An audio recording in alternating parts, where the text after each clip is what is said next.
Taip, toliau šiandien mes išnagrinėsim likusius punktus iš 12 įpročių, kurių reikia atsisakyti, kuriant laimingus santykius. 8 yra lyginti save ar savo partnerį su kitais. Nėra baisiau. Ir baisiau jūs patys, kai jūs kažkas lygina su kitais, jūs patys pačios jaučiatės nejaukiai, nepatogiai, kad kažkas sako, o žiūrėk, pas ją ten jinai gražesnė, jinai dar kažkokia ten pranašesnė, niekas nenori to girdėti apie save, juolab jeigu jūs tai darote su savo partneriu, kaip moteris moka, pareina namo ir sako, va, pas mano draugę, o vat pas mano draugę, o vat pas mano ten pusseserę, o va taip va. Ir vyras va taip va šitiek uždirba ir pas ją ten viskas geriau negu pas mus. Ir vyrai labai apmaudu visą tai girdėti. Ir žinot, kaip tai atrodo, lyg tai jūs rinktumėtės kažkokią prekę iš lentynos, pasiemat ir žiūrit, kuri čia nueis geresnė. Lyg tai žmogus yra prekė. Ir jūs svarstat, nu vat šita pigiau kainuoja, bet jinai kokybiška, arba atvirkščiai, ten žiūrit, nu gerai, pasirenku šitą, bet jeigu aš rasiu dar geresnį, aišku, aš pasirinksiu geresnį, jeigu pasitaikys. Lygiai taip pat skamba iš jūsų lūpų, kai jūs lyginat savo partnerį su kitais, atrodo, kad atgal taip ir yra, kad jūs visą laiką dairotės geresnio, ieškotės geresnio, o važiuok tenai geresnis, gražesnis, dar kažkoks tai. Reiškia, jūs neapsisprendėt su tuo partneriu. Jūs dar negalutinai apsisprendėt, kad jūs norite būti su tuo, jeigu jūs pastoviai dairotės į kitus. Jeigu jūs taip darote šeimoje, susimastykite, nes tai labai žlugdo pasitikėjimą vienas kitu ir partneris, aišku, labai dėl to kenčia, galbūt jis nieko nesako, bet jis pergyvena 100%. Taip, toliau 9. Skųstis gyvenimu. Irgi labai nemalonu girdėti iš kitų, kai kažkas skundžiasi. Niekas nenori bendrauti su tais žmonėmis, kurie ateina pastoviai, pradeda pasakoti, kas jiem atsitiko, kas ten serga, kas dar kaip pinigų nėra, kokie ten darbe, kaip viskas blogai, žodžiu, niekas nenori. Niekas nenori klausytis tų skundų, kai jūs skundžiatės, lyg tai tas žmogus, kuriam jūs pasakojat, galėtų kažką pakeisti. Tai jeigu jūs neprašote pagalbos, konkrečiai, man reikia, kad tu nueitum, padarytum, padėk man, būk žmogus, padaryk, man reikia konkrečiai kažkokios pagalbos, tai tuomet geriau nereikia pasakot apie tai, kaip jums buvo bloga, kaip jums yra bloga, kaip dar bus, nes tai atstumia žmonės. Atstumia žmonės ir vėl gadina visus santykius. Kitą kartą niekas nenorės klausytis, visi vengs bendravimą su jumis, arba jeigu jūs tai darote šeimoje, savaime aišku, kodėl su jumis jau niekas nebenori šnekėti, nes visa tai yra nemalonu klausytis ir stenkitės, jeigu jūs kažkam turite išsipasakoti, ieškote paguodos, tai suraskite tokią draugę, kuri tikrai užjaustų.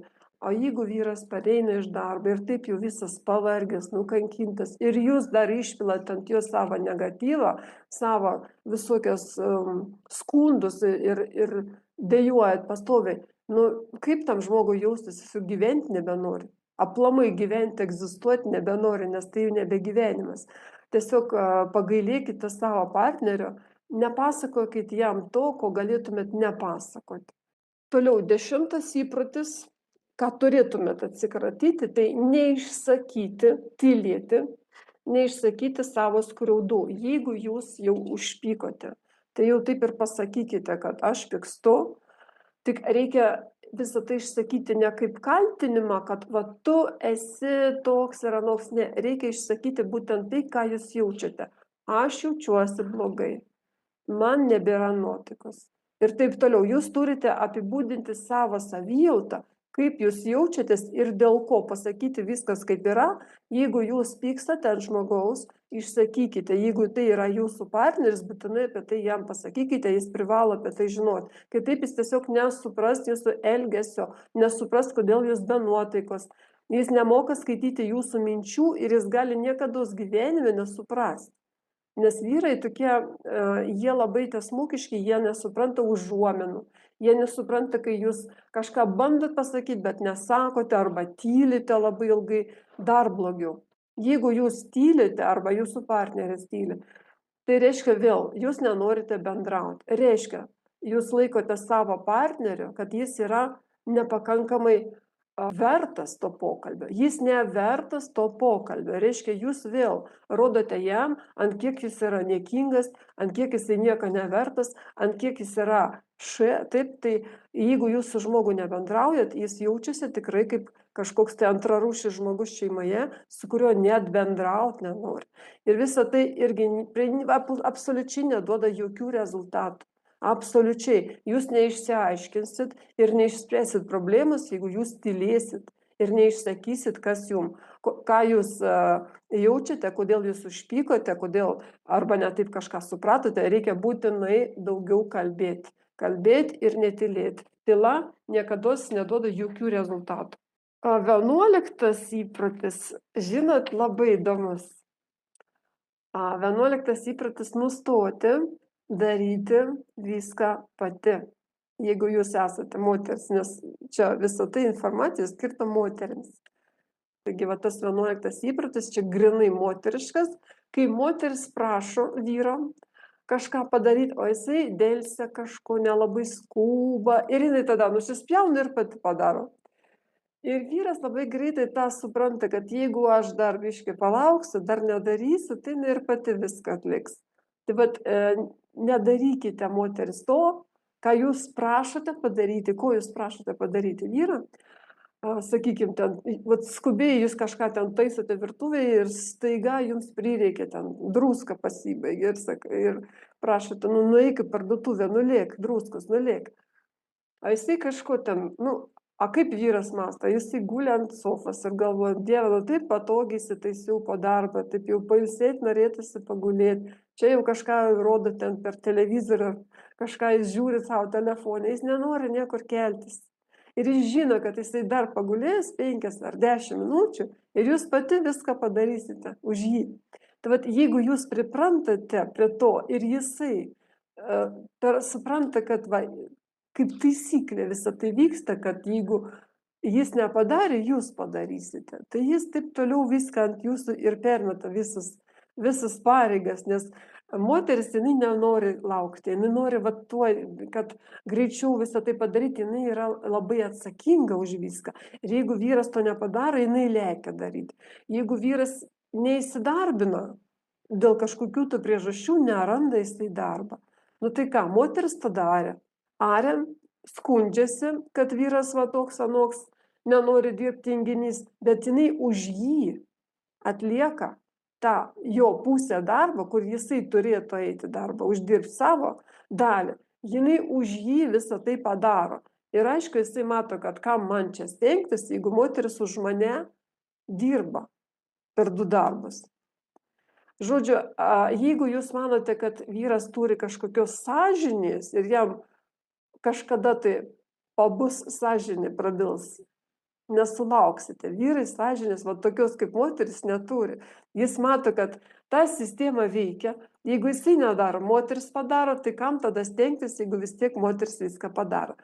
Tai jums tiesiog reikia nustoti daryti tai, ko nepadaro vyras. Tiesiog laukite tol, kol jis padarys. Laukite dieną, laukite 2, bet jis turi tai padaryti anksčiau ar vėliau, kad visa tai nepaverstų vėl tuo, kad jūs viską darysite. Ir 12 punktas tai perfekcionizmas, kai moteris viską nori atlikti tobulai, pati nori atrodyti tobulai, būti tobula visur, tobula motina, tobula žmona. Tiesiog supraskite, kad tobulų žmonių aplamai neegzistuoja. Jeigu jūs visą laiką būsite perfekcionistė, jūs tiesiog prarasite ramybę, jūs nebemiegosite ramiai, jūs pastoviai nervinsitės, pastoviai kažkur skubėsite, vėluosite. Žinot, tokia savijauta, kai žmogus per daug viską kontroliuoja, viską sukontroliuoti neįmanoma, taip? Ir žmogus viską nori sukontroliuoti, viską atlikti už visus, už save, už kitus. Ir visa tai tiesiog atrodo kaip moteris pradeda atrodyti kaip nusivaręs arklys. Niekas nenori matyti susinervavusios moters, niekas nenori matyti pavargusios moters, niekas nenori bendrauti su isteriška moterim. O visa tai priveda, tas perfekcionizmas, jisai priveda prie tokios būsenos, kai jūs pastoviai kažkokia isteriškai įsitempusi. Ir netgi galbūt konfliktuojate su žmonėmis dėl to, kad jie kažką daro ne taip, kaip jums norėtųsi, ne taip tobulai.